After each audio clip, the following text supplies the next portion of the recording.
विचार में। संस्कृत में अभी 9वीं क्लास में पिछली साल तक एक श्लोक था, पृथ्वी नार्जिता विद्या, द्वितीय नार्जितम धनम, तृतीय नार्जितम पुण्यम, चतुर्थे किम करिष्यति। ये था कि पहली अवस्था जो होती है शैशवावस्था या बाल्यावस्था, उसमें अगर विद्या अर्जित नहीं की, द्वितीय अवस्था यौवनावस्था में धन अर्जित नहीं किया, और प्रौढ़ावस्था में पुण्य अर्जित नहीं किया, तो चतुर्थी वृद्धावस्था में जब बिल्कुल बिस्तर पे लेट जाएंगे तब क्या करेंगे हम? तब कुछ नहीं कर सकते। यही है जीवन की मौज। अगर अपनी अवस्थानुरूप काम किया तो हर अवस्था में मौज है, और अपनी अवस्था में अगर काम नहीं किया जिस अवस्था में जो करना चाहिए था, तो आगे वाली सारी अवस्थाओं में मौज खत्म हो जाएगी। कैसे? अगर पहला घड़ा सीधा रख दिया तो उसके ऊपर सारे घड़े सीधे जाएंगे, और अगर पहला उल्टा रख दिया तो फिर सीधे नहीं जा सकते, फिर सारे उल्टे जाएंगे। तो जिस अब पढ़ने की अवस्था है तो चित्त लगा के पढ़ो, और पढ़ने की अवस्था में ये सोचा कि वहां हमें 2000 की नौकरी मिल रही है, 5000 का काम मिल रहा है, 7000 का काम मिल रहा है, तो हम कर लें।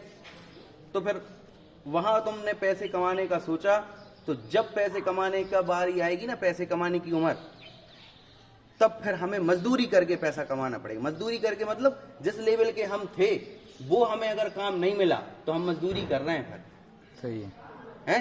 तो हम पहले अभी बताया जैसा सबने, वो बिल्कुल सही बात थी कि पहले ये सोचो कि हमें करना क्या है।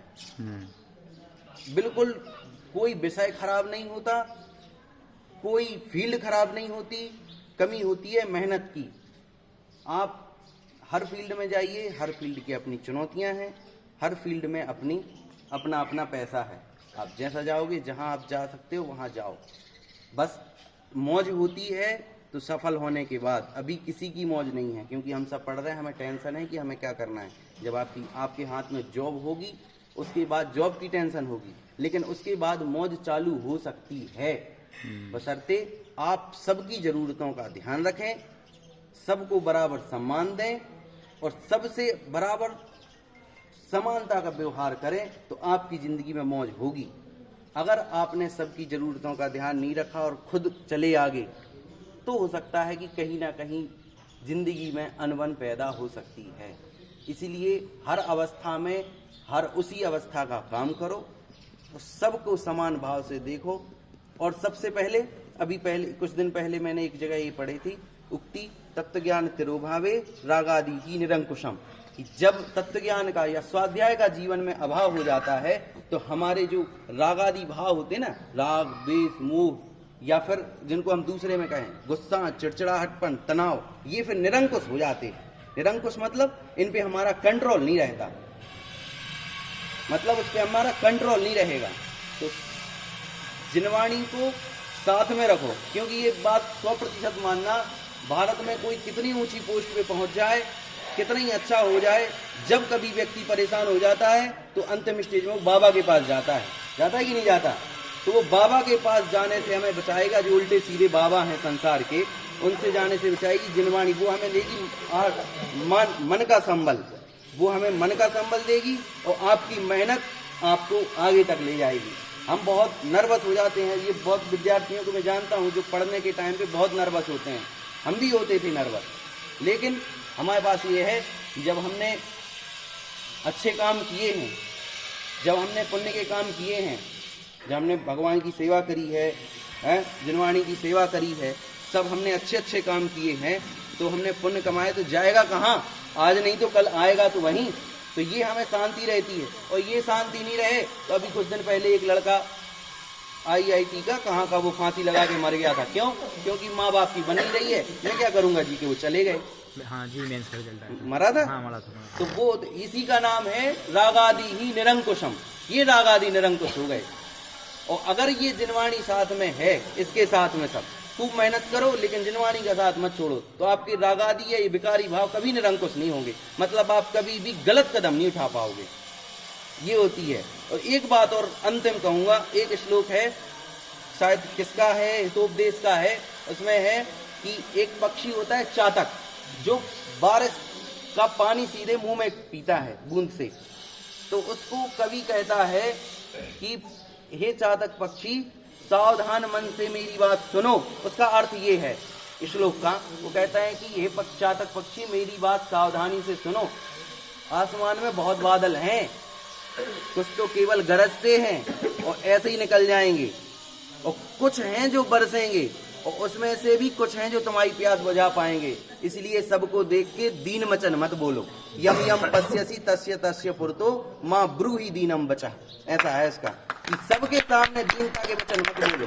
अपना लक्ष्य निर्धारित करो कि हमें अगर इंजीनियर बनना है, पढ़ाई करनी है तो करनी है बस। हमें सब इंजीनियर के सामने हाथ नहीं फैलाना है। अरे भाई साहब कछु बता दो, हमें कछु बता दो, क्या जरूरत है? तुम मेहनत करो, तुमसे लोग पूछेंगे आके। तुम बस सही दिशा में मेहनत करो और सही ध्येय से मेहनत करोगे। मैं अपना जानता हूँ, मुझे कोई मतलब नहीं था किसी से। मैंने जो निर्णय लिए, आज कहते हैं मौज की जिंदगी निकल रही है, मेरी कुछ मौज इसी में, क्योंकि मैंने जो निर्णय लिए अपने मन से लिए। सब मेरे दोस्त ले रहे थे इंग्लिश लिटरेचर, मुझे नहीं लेनी, मेरे से नहीं आती, मैंने हिंदी ले ली, और उसका फायदा मुझे ये हुआ कि मुझे जॉब जल्दी लग गई, और जिसने ली उसको थोड़ी देर में परेशानी हो रही है। अब मुझे पता था कि मैं नहीं भाग सकता वहां, तो मैं क्यों घोड़ों की दौड़ में गधा दौड़ूं, है कि नहीं? तो वहां दौड़ो जहां हमें जीतने के चांस हो। तो भैया हमें संस्कृत अच्छी लगती थी तो हमने पढ़ी, आज हमारे पास जॉब है तो शांति है। और हम अंग्रेजी ले लेते तो हम परेशान हो रहे होते थे। तो अच्छी बात है ये है कि जो समझ में आ रहा है, जो अच्छा लग रहा है उसके साथ मेहनत करो, जॉब मिलेगी।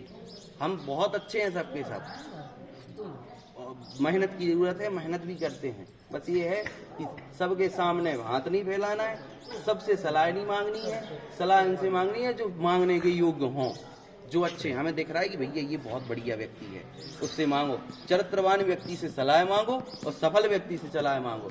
जो चरित्रवान नहीं है उससे सलाह मांगो तो कहीं ना कहीं घाटा भी खाओगे। इसलिए अच्छे व्यक्ति से सलाह लो, सही सलाह मिलेगी और सही रास्ते पे पहुंचोगे। आज नहीं तो कल पहुंचोगे, लेकिन पहुंचोगे।